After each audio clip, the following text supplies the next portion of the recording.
Gálatas, capítulo de número 1, os versículos de 1 a 5. Como eu expliquei aos irmãos na ocasião da escola dominical, introduzindo essa carta, falando sobre destinatário, data, propósito, tema da carta. Então, nós vamos, a partir de hoje, estudar essa carta pelos próximos domingos. Gálatas, capítulo de número 1, os versos de 1 a 5, diz assim a palavra do Senhor. Paulo, apóstolo, não da parte de homens, nem por intermédio de homem algum, mas por Jesus Cristo e por Deus Pai, que o ressuscitou dentre os mortos, e todos os irmãos, meus companheiros, as igrejas da Galácia, graça a vós outros e paz da parte de Deus, nosso Pai, e do nosso Senhor Jesus Cristo, o qual se entregou a si mesmo pelos nossos pecados, para nos desarraigar deste mundo perverso, segundo a vontade de nosso Deus e Pai, a quem seja a glória pelos séculos dos séculos. Amém. Vamos orar? Senhor, nós te damos graças pela oportunidade que o Senhor mesmo nos concede de poder adorá-lo, cultuá-lo.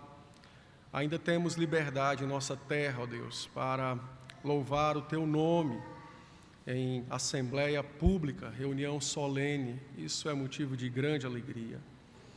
Também te damos graças pela tua palavra que temos fartamente em nossas mãos, a qual podemos ler, estudar, meditar. E como ela mesma nos ensina, podemos encontrar todos os tesouros da sabedoria que repousam em Cristo e que Ele mesmo revelou a nós em Tua palavra. Agora, Senhor, dê-nos Tua bênção.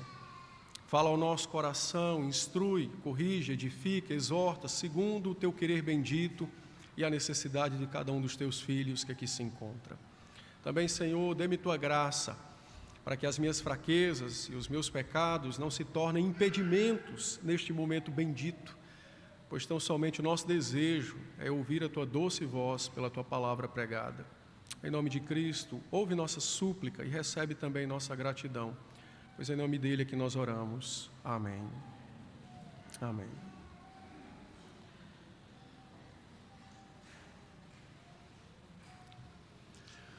No Brasil, é permitido você ter um composto aproximadamente de 25% de azeite, o restante pode ser óleo de soja, e isso pode ser vendido como azeite. Não sei se os irmãos já ouviram falar disso. Então, não é o azeite, é uma mistura, né, de dois óleos diferentes. Entretanto, é vendido como se fosse um único, o azeite. Por que eu estou dizendo isso? Porque o contexto da carta aos Gálatas foi exatamente esse. Aqueles irmãos majoritariamente gentios, ou seja, não nascidos em Israel, creram no Evangelho por intermédio da pregação do apóstolo Paulo, por ocasião da sua primeira viagem missionária, lá por volta do ano 47, 48 da era cristã. Gálatas 13 e 14 trata sobre isso.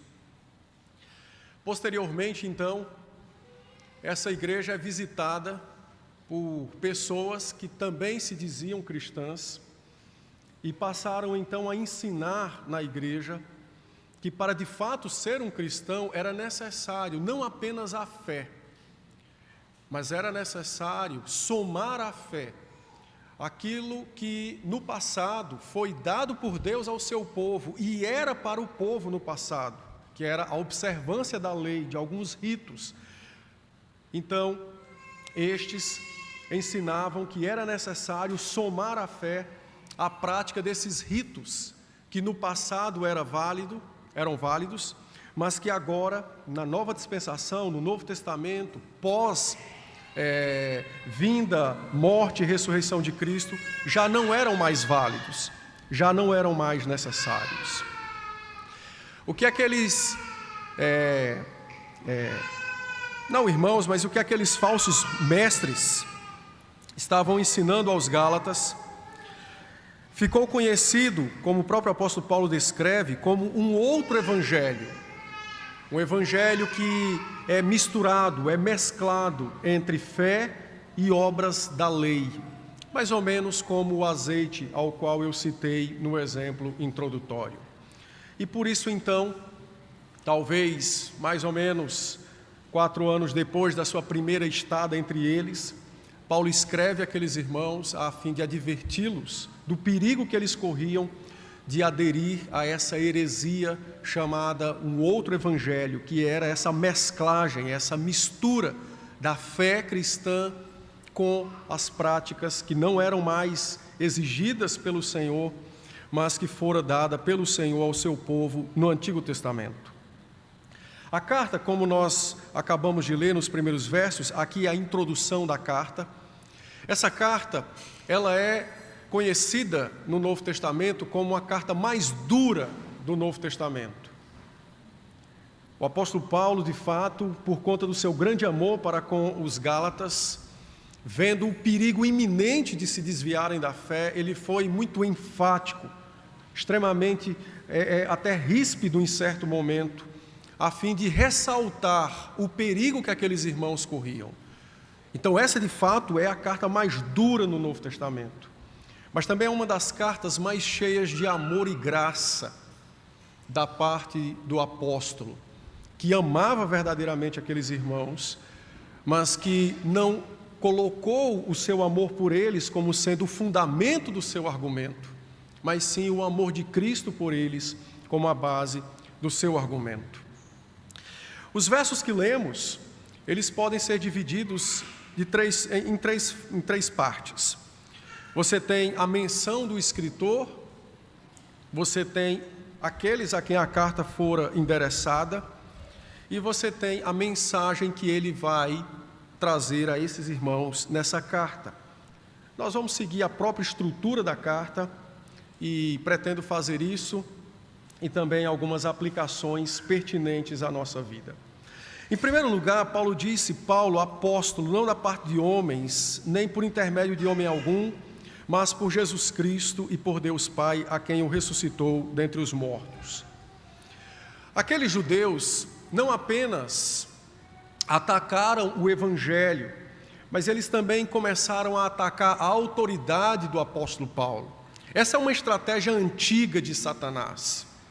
Satanás usa 2 estratégias quando ele quer atacar a verdade. Ou ele confronta a verdade, propriamente dito, ou ele ataca aquele que pregou, que anunciou a verdade. Então elimina a autoridade do mensageiro para fragilizar o ensino e então ele ataca a verdade. Foi assim no Éden, quando Satanás tentou Eva e também Adão, questionando a veracidade da palavra de Deus, quando ele disse, vocês não vão morrer ao comer do fruto. Deus está enganando vocês. Então, a estratégia é antiga, mas por conta de nossa fraqueza, ela se mostra válida ao longo dos séculos. Então, o seu primeiro trabalho em Gálatas foi exatamente minar a autoridade do apóstolo Paulo. Possivelmente, 2 coisas foram ditas acerca de Paulo, para minar a sua autoridade. Uma, ou ele havia recebido o seu apostolado de Ananias, que foi a pessoa a quem o Senhor enviou para orar por ele e curá-lo daquela cegueira temporária, quando ele estava em Damasco, pós-conversão. Ou então ele foi um comissionado apostólico. Nos dias iniciais da fé cristã, nós temos os apóstolos e temos os comissionados apostólicos. Aquelas pessoas a quem os apóstolos enviavam sob sua autoridade. Um bom exemplo disso é Felipe, quando ele vai pregar em outras regiões e vai até os samaritanos. Ele era um comissionado apostólico. Ele tinha autoridade derivada dos apóstolos para ensinar. E é por isso que posteriormente, após os samaritanos entenderem o Evangelho, mas como Filipe não era um apóstolo, faltava então aos samaritanos receber a chancela da fé. Tudo isso fazia parte porque era um momento de transição da antiga para a nova aliança. E então Filipe retorna a Jerusalém, conta que os samaritanos abraçaram a fé e então 2 apóstolos vão aos samaritanos para orar por eles, e então, quando isso acontece, é que eles recebem o Espírito, que era exatamente o selo da fé, o mesmo que havia acontecido em Atos 2. Então, o que eles estavam dizendo de Paulo é: ou ele é um indivíduo que se arroga apóstolo porque Ananias orou por ele e ele então se acha investido de autoridade, ou ele se diz um apóstolo, mas na verdade ele não é, ele é apenas um comissionado apostólico, ou seja, um enviado de Jerusalém.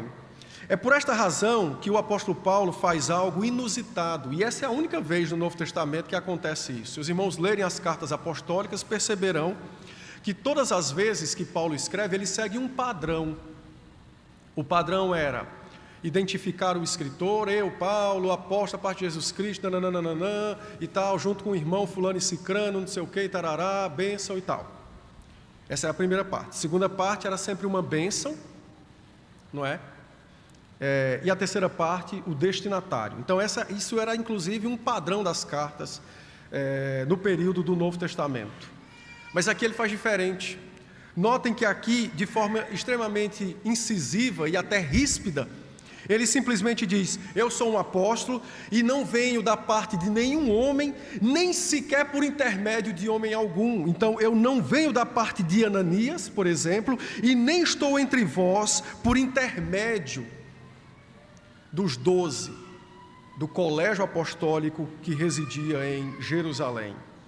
Então Paulo defende a sua autoridade apostolar, usando exatamente o termo apóstolo aqui, que é mensageiro, embaixador, enviado, mas ele está usando no sentido técnico da palavra. Eu sou aquele que fui designado com autoridade para falar a vocês da parte de Cristo e pelo próprio Cristo. Por isso que ele diz ainda no verso 1: eu sou um apóstolo por causa de Jesus Cristo e de Deus, nosso Pai, que o ressuscitou dentre os mortos. Então, observe a ênfase na defesa da sua autoridade. Eu não venho da parte de homens, eu não venho por intermédio de nenhum homem, mas eu venho por conta de Jesus Cristo, que Deus, nosso Pai, o ressuscitou.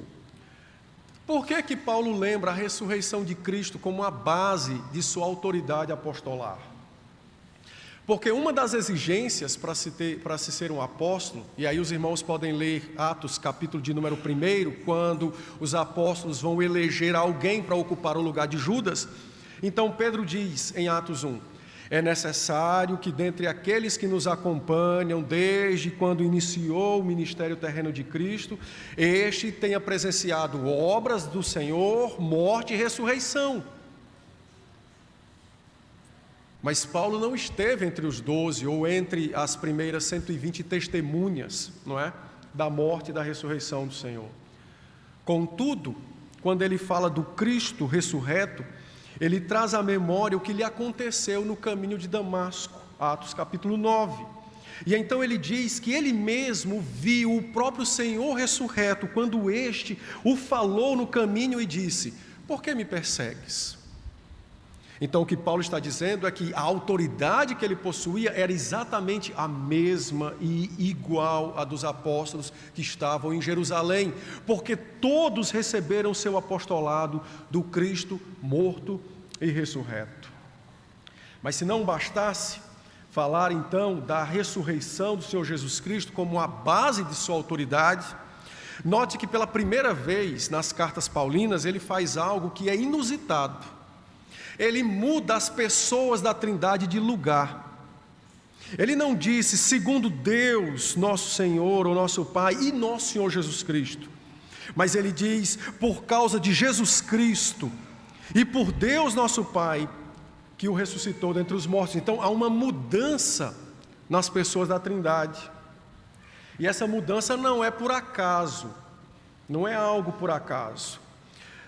No português, nós temos aí as palavrinhas mas e por, mas no grego é uma preposição que implica a relação dele com as duas pessoas da Trindade, que é a preposição dia, que significa através de ou por, mas ao mesmo tempo, ligando-se às duas pessoas da Trindade, que ele está mostrando a sua autoridade, ele também rege as duas pessoas da Trindade, né, lógico, na escrita, por essa mesma preposição. Então é como se ele estivesse dizendo: eu sou um apóstolo através de Jesus Cristo e através de Deus nosso Pai, que o ressuscitou dentre os mortos. Então ele usa a mesma preposição para tanto ligar-se às pessoas, no sentido da sua autoridade, como também para reger as pessoas dentro da oração. Bom, esse fato é inusitado, porque ele muda as pessoas de lugar e as rege pela mesma preposição. Então, o que é que Paulo quer dizer aqui?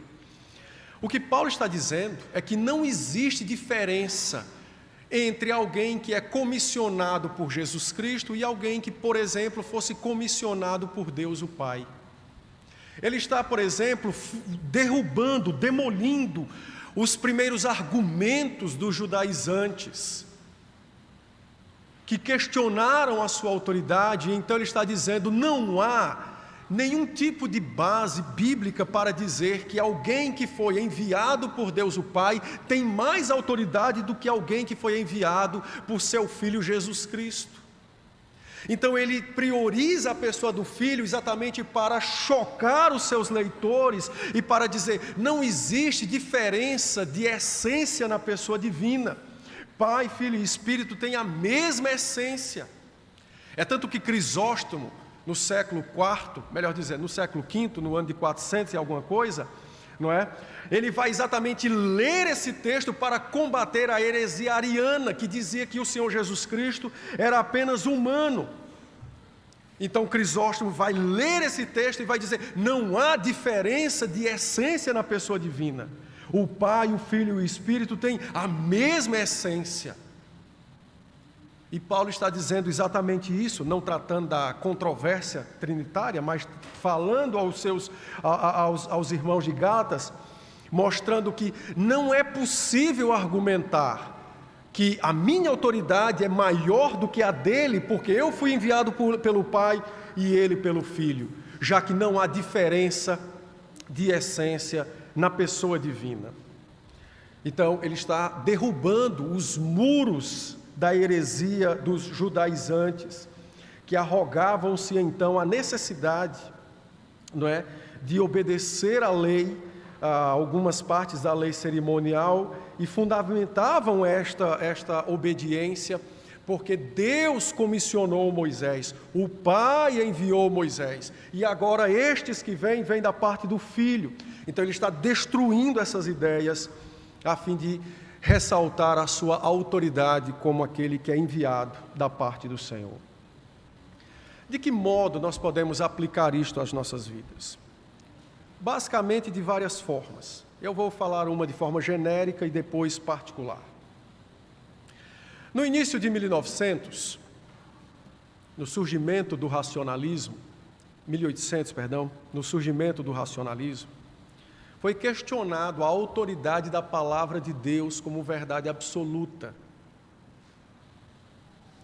E foi então sugerido que uma outra pessoa assumisse o posto de autoridade absoluta para reger a vida humana na Terra.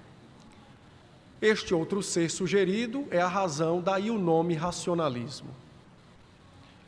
É a partir daí, então, que tudo o que nós conhecemos, desde 1800 até os nossos dias atuais, é a partir daí, então, que há uma luta hercúlica para retirar Deus da vida humana, porque a luta é contra a sua autoridade. Como ninguém pode questionar a pessoa divina no sentido material, então questionam a autoridade da sua palavra. E é por isso então que as faculdades e a ciência, quando arroga-se dona da verdade, ela sempre começa dizendo que as suas conclusões é livre de preconceitos religiosos, para provar assim a validade daquela interpretação. Mas isso é lá fora, não é? Não. Isso é aqui dentro também. E é dentro da sua casa também. É dentro da sua casa também. Os nossos filhos, quando começam a nos desobedecer, ou quando cometem algum tipo de desobediência, de forma mais elaborada, porque os irmãos precisam lembrar, né? Quanto mais se peca, mais habilidoso se torna, não é? Você vai virando um expert em pecar. Então, quando os nossos filhos começam a pecar de forma mais elaborada, ou seja, já mais velhos, você pode examinar que o primeiro ponto da desobediência é exatamente questionando a nossa autoridade. E é aqui que muitos pais, na fase da adolescência, por exemplo, que esse nome nem é bom, na fase da juventude, que é a transição da vida de infante para a vida adulta, têm dificuldade com os seus filhos. Porque eles focam na ofensa que sofreram e não no fundamento da ofensa. O fundamento é o questionar da autoridade. E então os pais começam a dizer, mas eu disse, porque eu pago tua conta. Isso não é o fundamento da sua autoridade. O fundamento da sua autoridade, no exemplo que eu estou dando como pais, é o 5º mandamento. É aí que você tem que amarrar o seu burro e ensinar ao seu filho que há uma ordem de um Deus que criou todas as coisas, e dentro dessa ordem há um mandamento que rege as relações humanas, e este mandamento é o 5º. Então a autoridade que você tem sobre o seu filho é muito mais espiritual do que meramente física, porque gerou o seu filho. A sua autoridade, ela é uma autoridade que deriva daquele que é o pai de todas as pessoas, dos crentes e dos descrentes. Diga-se de passagem que dos descrentes, ele é apenas no sentido da criação, e dos crentes é um pai verdadeiro. Então a sua autoridade precisa ser ensinada e afirmada debaixo da ordem, da graça e do poder da palavra, especificamente do 5º mandamento. É o que Paulo faz aqui. Ele não chega dizendo, olha, eu falo a língua dos anjos, eu curo pessoas, eu expulso demônios, eu ando sobre as águas. Não. Ele diz, a minha autoridade não deriva de homens. A minha autoridade foi conferida pela pessoa bendita de Jesus Cristo. Meu Redentor, vosso Redentor, Senhor da igreja dos céus e da terra. Então, quando os pais tratam de problemas com seus filhos e percebem que há um ataque à autoridade, vocês não devem responder a esse ataque com argumentos que são frágeis. Eu pago a sua conta. Isso aí não vale nada. Um ímpio pode pagar também e não tem autoridade sobre ele. Um estranho pode pagar e não vai ter autoridade sobre a criança. A autoridade, ela é uma autoridade derivada do próprio Deus, conferida aos pais para que estes possam reger os seus filhos até a idade da razão. Dá para entender? A autoridade foi questionada e Paulo está respondendo de forma bíblica a isso. Voltando ao exemplo do racionalismo. Então, de forma geral, a Escritura tem sido questionada, a sua autoridade tem sido questionada. E a igreja está dia após dia cedendo espaço diante desse questionamento ou desse ataque à autoridade da Escritura. Você quer ver uma coisa? E eu aposto com qualquer um, se terá mais peso sobre algum problema que não seja de ordem física, no sentido de quebrar um braço, uma perna. Eu aposto qualquer um. Se a interpretação bíblica vai ter o mesmo peso da interpretação do evento lá de um médico, de um psiquiatra, um psicólogo, quem quer que seja. Por que isso acontece? Porque a autoridade foi questionada da Escritura. E nós compramos essa ideia. E é por isso que hoje Deus é tão pequeno para nós e os homens são tão grandes para nós. Porque a autoridade foi questionada. Certa feita, o Senhor Jesus, tratando sobre o nosso testemunho na terra, Ele disse, Nós somos o sal e a luz do mundo. Agora imagine no dia em que a igreja deixar de salgar, o que é que ela vai ser? Aí ele responde, ela vai servir de aterro de monturo para ser pisada. Talvez seja por isso que, de um modo em geral, a igreja cristã goza de tão pouca credibilidade em alguns assuntos, ou em todos eles, de um modo em geral, na sociedade, nas discussões. Por quê? Porque ela não afirma a autoridade da Escritura, mas, sob o argumento de querer ser agradável, relevante, não é? Amigável ao mundo e aos ímpios, então ela tem cedido, dia após dia, aos ataques que são feitos à autoridade da Escritura e do Senhor Deus. Então Paulo responde aos ataques à sua autoridade de uma forma bíblica, e ele mostra que o fundamento da sua autoridade não era os homens, mas o Senhor Jesus Cristo. Em segundo lugar, notem que a saudação aqui ela é meio truncada, porque ora ele saúda os irmãos, ora ele trata da mensagem a qual ele está entregando por meio dessa carta. Mas é possível perceber que nos versos 2 em diante, ele faz uma saudação.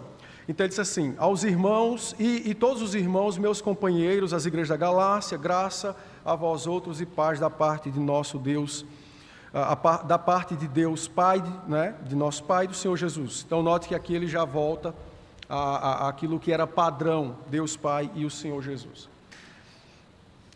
No verso de número 2, então, ele inicia a sua saudação dizendo o seguinte, o que eu passo a dizer a vós não é meu próprio, ainda que eu tenha autoridade para isto, mas não é meu próprio. O que eu passo a dizer aos irmãos é meu e de todos os que comungam da fé cristã.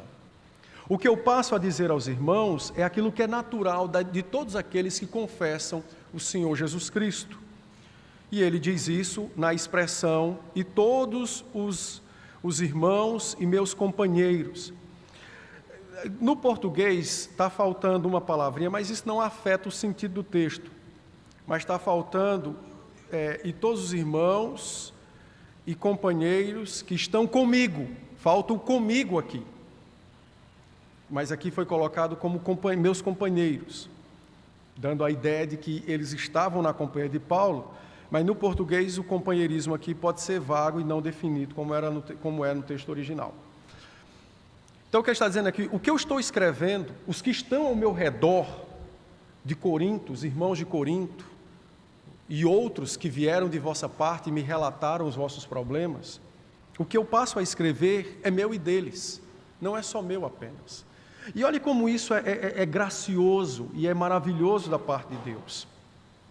Apesar de Paulo ter a autoridade para repreender pela autoridade aqueles irmãos, ele inicia sua saudação trazendo o coração dos Gálatas àquilo que de fato é mais sublime no que diz respeito ao evangelho vivível, né? Vivenciável, que é exatamente o corpo, a unidade da igreja.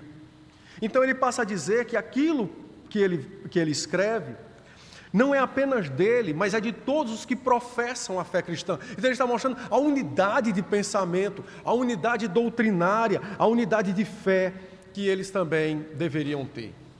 E isso é extremamente formidável, porque além de revelar a beleza da igreja que está unida naquilo que crê na pessoa de Cristo, ao mesmo tempo, isso é um convite de um corpo inteiro para alguns irmãos que estavam saindo do corpo, seduzidos por essa ilusão que lhes fora vendida, de que era necessário também obediência à lei, né, obediência de obras, para que pudesse então gozar de fé salvífica, de salvação.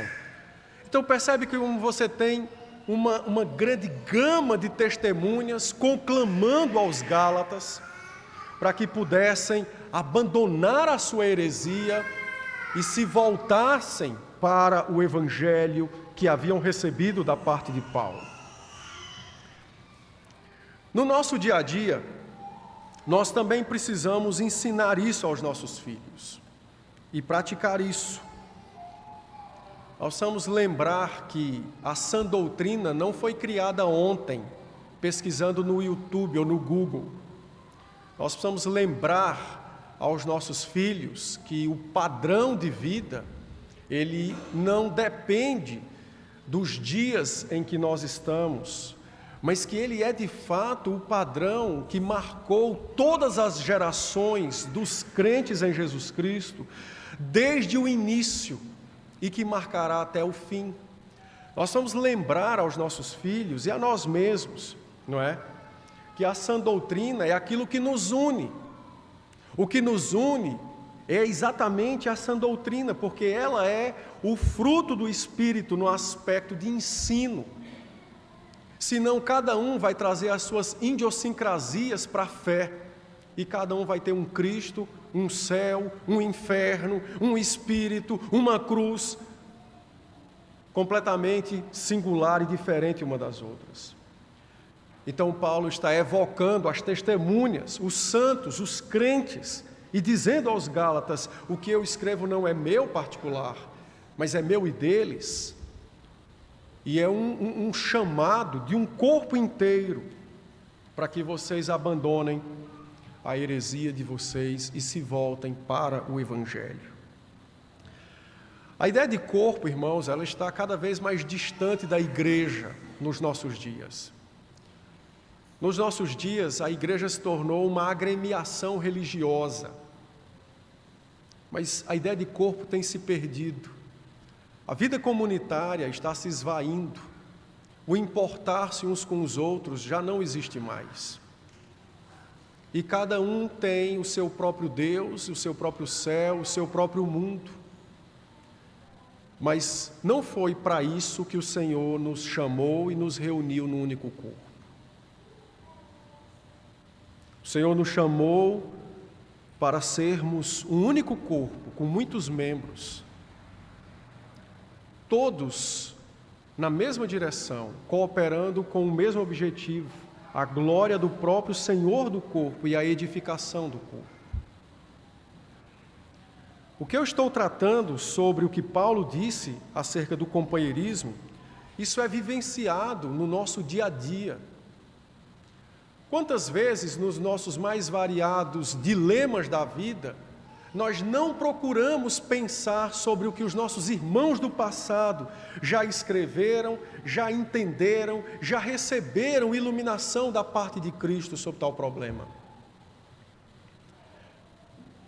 Hoje, com o advento das igrejas emergentes e até do pentecostalismo, há uma ideia de que o Evangelho começou agora, em 1900, porque isso é o Evangelho que começou recentemente, não é? Esse é o Evangelho, que ficou para trás é a heresia. Isso é uma mentira do diabo. Tem as heresias católicas, mas tem os crentes verdadeiros ao longo da história. Essa divisão, ela favorece a heresia. Mas o ajuntamento debaixo de um único ensino, de uma doutrina que seja una, ela protege o rebanho dos enganos de Satanás. Então, para você que é pai, que é mãe e é casado, né? Não lide com os problemas da sua casa tratando-os como se fossem singulares. Não, só na minha casa tem isso. Não. Pode ser que na sua e de outro também tenha. Você precisa entender que os nossos problemas, as situações da vida, nenhuma delas é nova debaixo do sol, já disse Salomão. Então, o que os nossos irmãos já pensaram sobre isso, já trataram sobre isso, o que os nossos irmãos já receberam da parte de Deus sobre esse assunto? É necessário lembrarmos disso. Caso contrário, nós ficaremos sofrendo sozinhos, reclamando que estamos sozinhos, sendo que há uma multidão de testemunhas ao longo da história, a qual o Senhor usou para ensinar a sua vontade e revelar a sua vontade. Nos versos 3 e 4, então, ele disse: graça e paz a vós outros, da parte de Jesus Cristo, não é? E de nosso Deus. Então, aqui você tem uma saudação que era comum da parte de Paulo, o desejo de graça e paz. Os gregos escreviam só saúde, né? Mas no Evangelho é escrito graça e paz, que são as joias da salvação.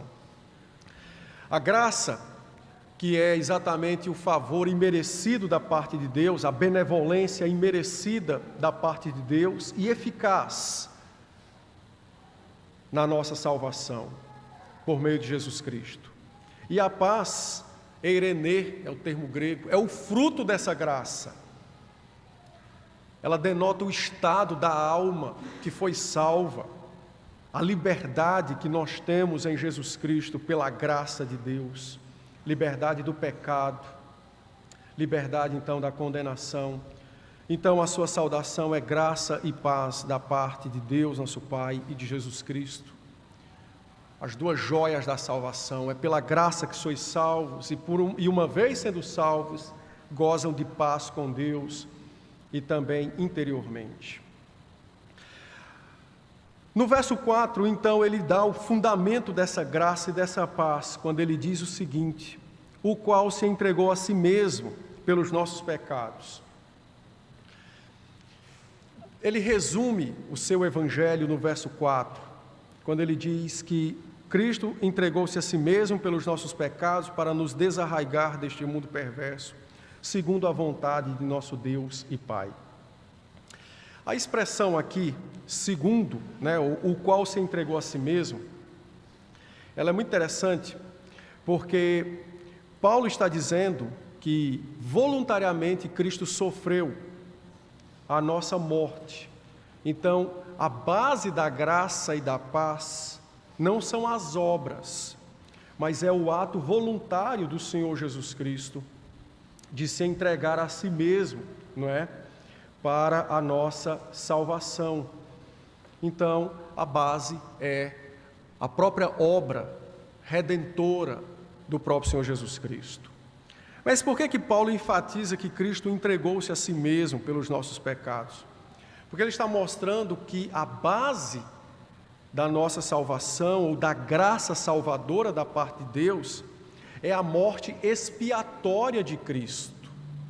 Então ele está demovendo e ao mesmo tempo demolindo do coração daqueles irmãos a ideia tola de acrescentar coisas à fé para ser salvo. Ele está removendo essas coisas, ele está dizendo, é pela morte expiatória de Cristo que nós somos salvos. É por essa morte expiatória, não é? Que nós somos salvos.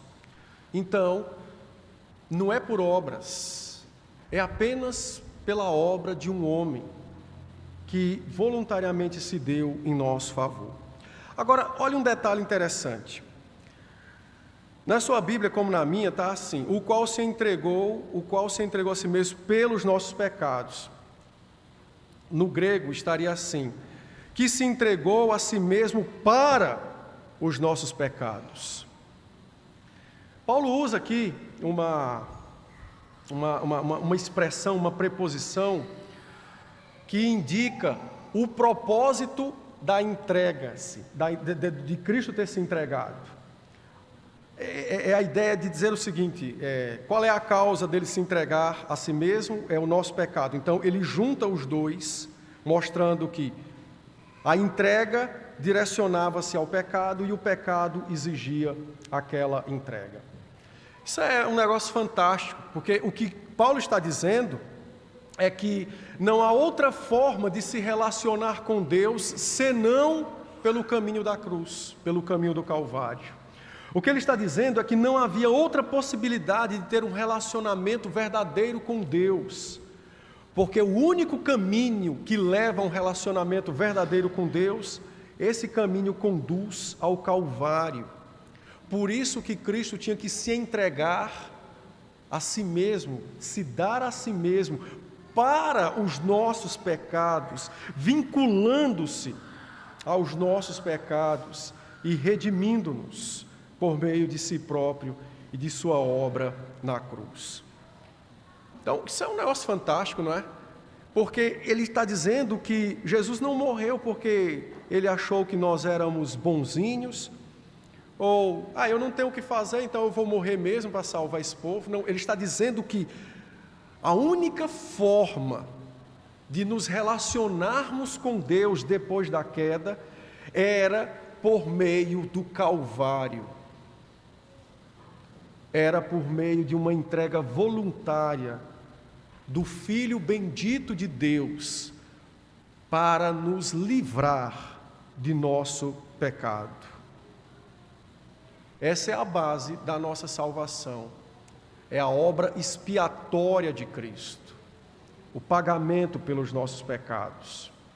Não é? Ele morreu de fato para pagar o preço dos nossos pecados. E por isso que nós podemos ter um relacionamento verdadeiro com Deus, mesmo sendo quem somos, falhos, fracos e pecadores.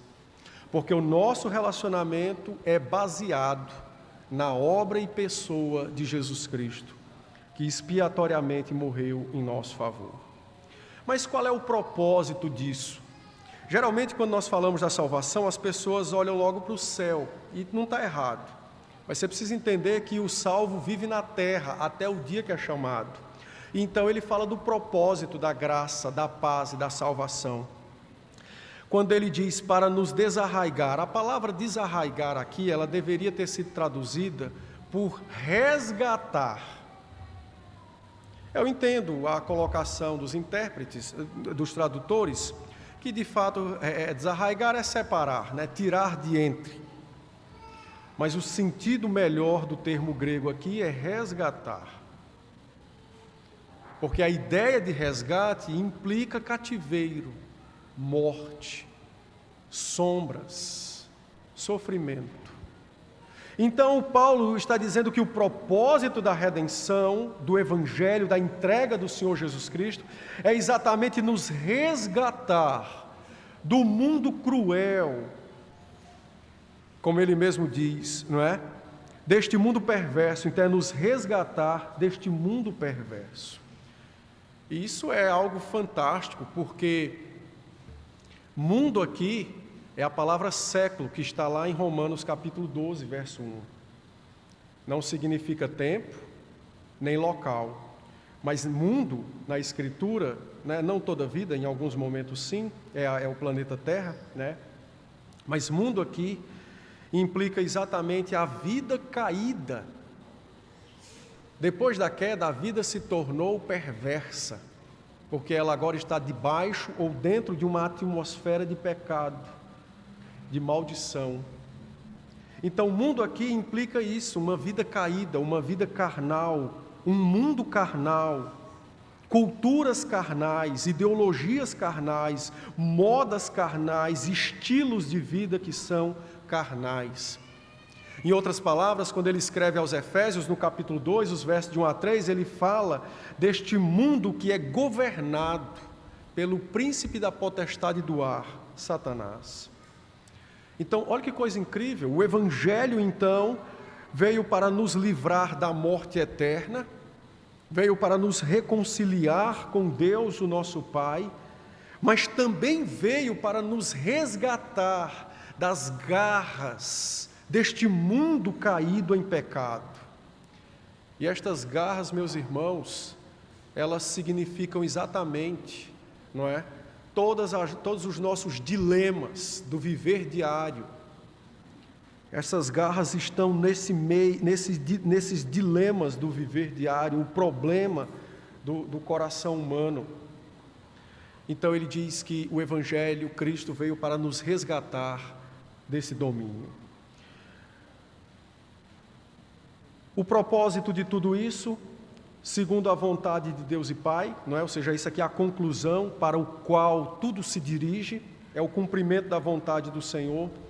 Deus, desde toda a eternidade, decidiu amar pessoas fracas, falhas, não é? Que depois se tornaram pecadoras posteriormente à queda. Então ele diz que tudo isso é segundo a vontade de Deus, o Pai. Olha que coisa interessante, que contrasta com o Evangelho que é pregado hoje em muitos lugares. Jesus não veio nos salvar porque éramos perdidos. Está errado isso aí. Jesus veio nos salvar porque Deus queria nos salvar. Aí isso está certo. Qual era o estado em que estávamos para sermos salvos? O de perdição. Se eu digo que Ele veio me salvar porque eu estava perdido, eu estou dizendo que o propósito final de tudo era a minha condição. Não.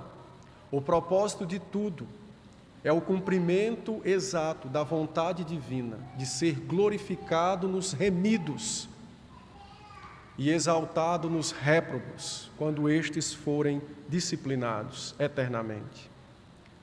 Entende a diferença? Eu vou já aplicar isso na sua vida. Ele conclui então a sua carta com uma doxologia, dizendo que a Deus pertence a glória pelos séculos dos séculos. Amém. Então note que ele finaliza o propósito final de toda a obra da redenção, no cumprimento da vontade de Deus, porque só a Ele, Deus, é que pertence a glória, e esta glória lhe pertence por toda a eternidade e desde toda a eternidade. Que aplicações podemos fazer às nossas vidas daquilo que nós ouvimos? De forma geral, 3. Em primeiro lugar, vimos já o ataque à autoridade. Isso foi feito contra o apóstolo Paulo para atingir o Evangelho, e isso é feito até hoje. Foi atacada a autoridade da Escritura para também se atingir a mensagem da Escritura. E aí, de forma mais pormenorizada, então foram atacando outras partes da palavra para minar a sua autoridade. No nosso dia a dia, isso também acontece, não é? Filhos podem atacar nossa autoridade, maridos podem desrespeitar a autoridade da esposa, não é? Quando estas os repreende biblicamente, eles não querem se submeter à repreensão bíblica, não é?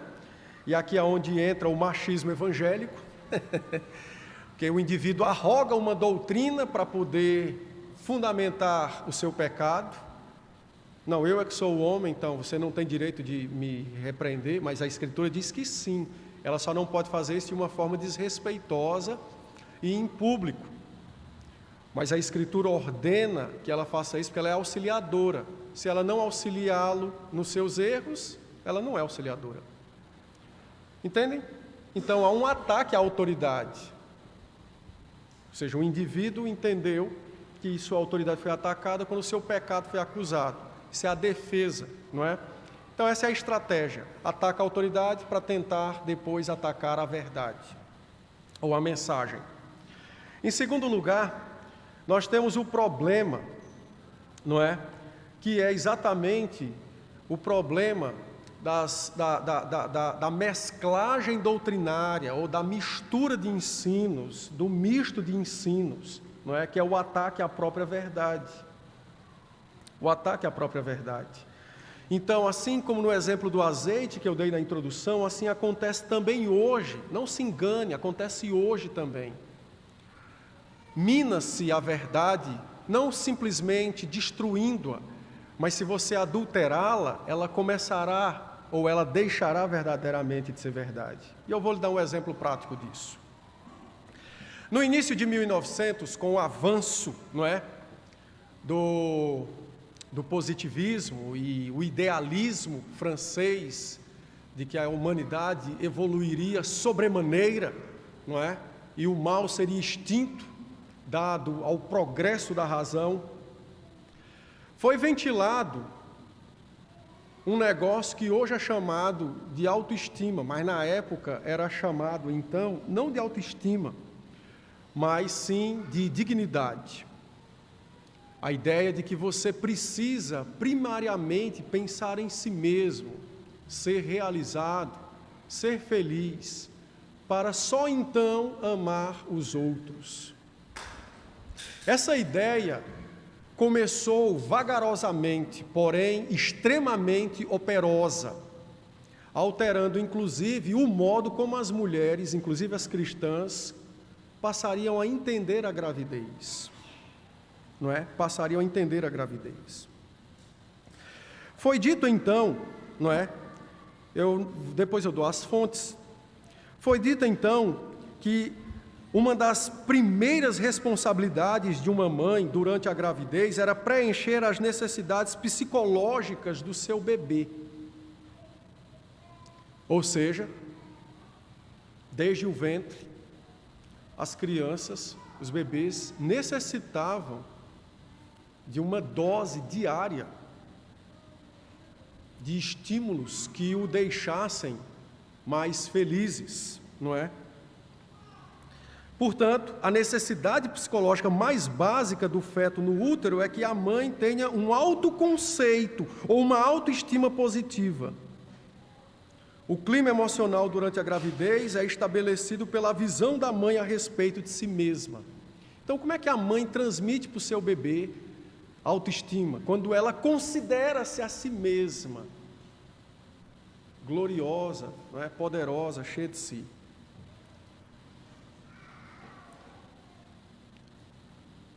Foi o início da ideia. Mais adiante, pessoas mais engenhosas, elas vão de fato conceber, não é? A estrutura dessa autoestima, e então Maslow vai ser o grande nome desse negócio com a sua pirâmide de necessidades.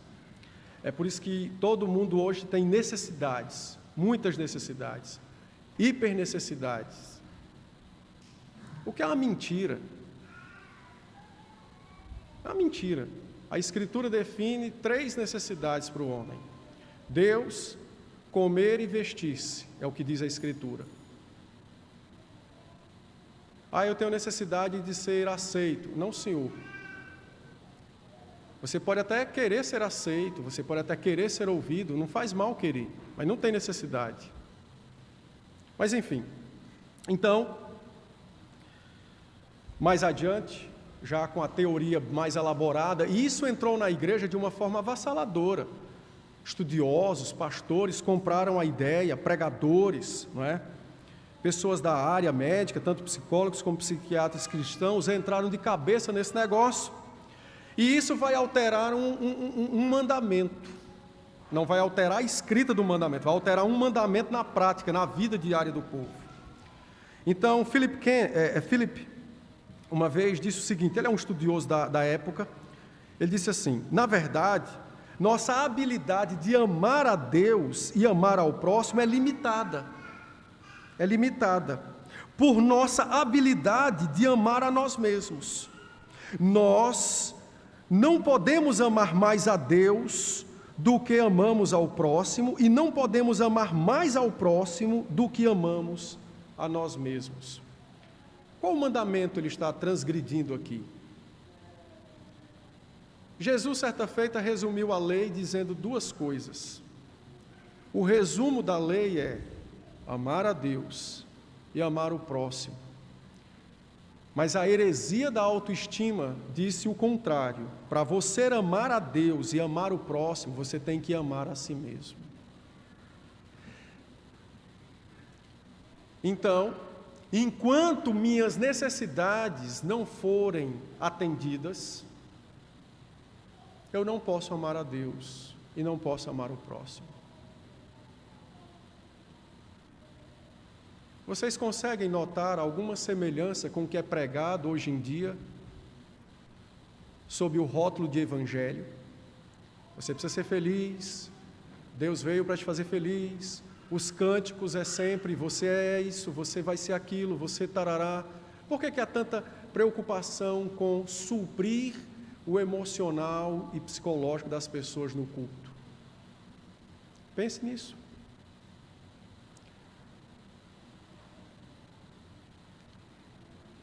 Nos nossos dias, nós somos os Gálatas da época de Paulo.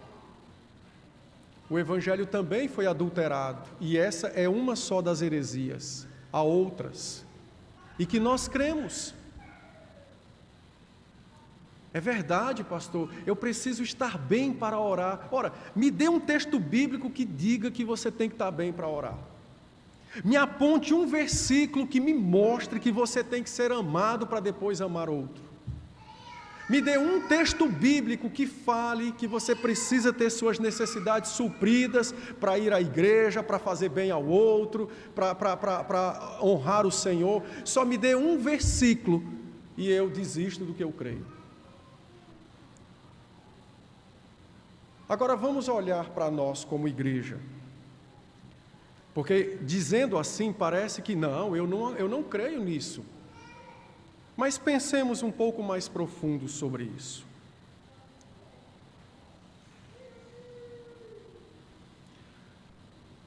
Quando alguém te desagrada na igreja, peca contra você ou diz algo que você não gosta, a sua primeira reação é qual?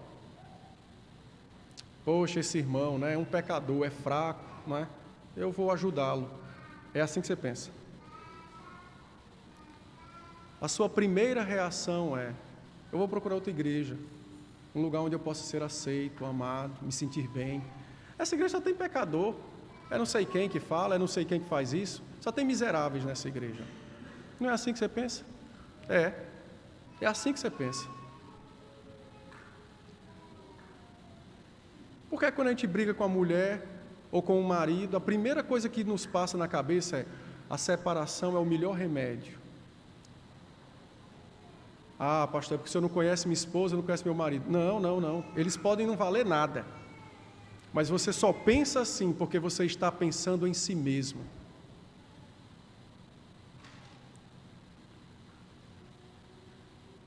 Nós olhamos os nossos problemas não sob a ótica bíblica dos problemas, mas sob a ótica da minha necessidade. É por isso que a ofensa de alguém é tão grande, e a ofensa é grande mesmo, mas ela se torna maior por conta do meu próprio egoísmo. Autoestima, em outras palavras, pela Escritura, é egoísmo. Por conta do meu próprio egoísmo. Por que nós temos tanta dificuldade de obreiros para trabalhar na igreja? Porque a nossa concepção é de ser servido. Aí sim, quando eu for servido, quando eu estiver bem, estiver lá no topo, quando todas as necessidades forem supridas, aí eu vou fazer alguma coisa. Isso é essa heresia vivida na prática, aplicada na prática. E eu garanto que nós poderíamos ficar aqui por muito tempo, mostrando como essa heresia afetou toda a nossa forma de vida, até a criação dos nossos filhos.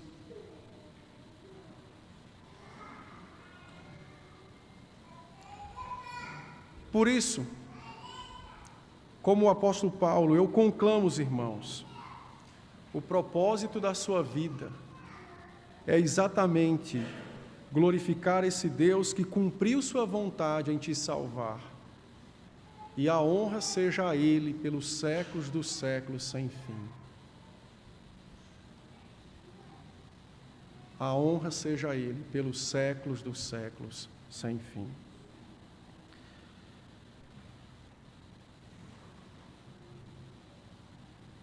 Domingo que vem eu continuo, e aí nós vamos adentrar em outros temas que o apóstolo vai tratar, e nós poderemos correlacioná-los com outras tantas correntes e doutrinas que invadiram a igreja e têm mudado a nossa forma de culto e de vida com o Senhor e uns com os outros. Que Deus então nos abençoe, e a minha oração é que você possa ser profundamente despertado pelo Evangelho e pelo Santo Espírito acerca da autoridade, da mensagem e do propósito do Evangelho.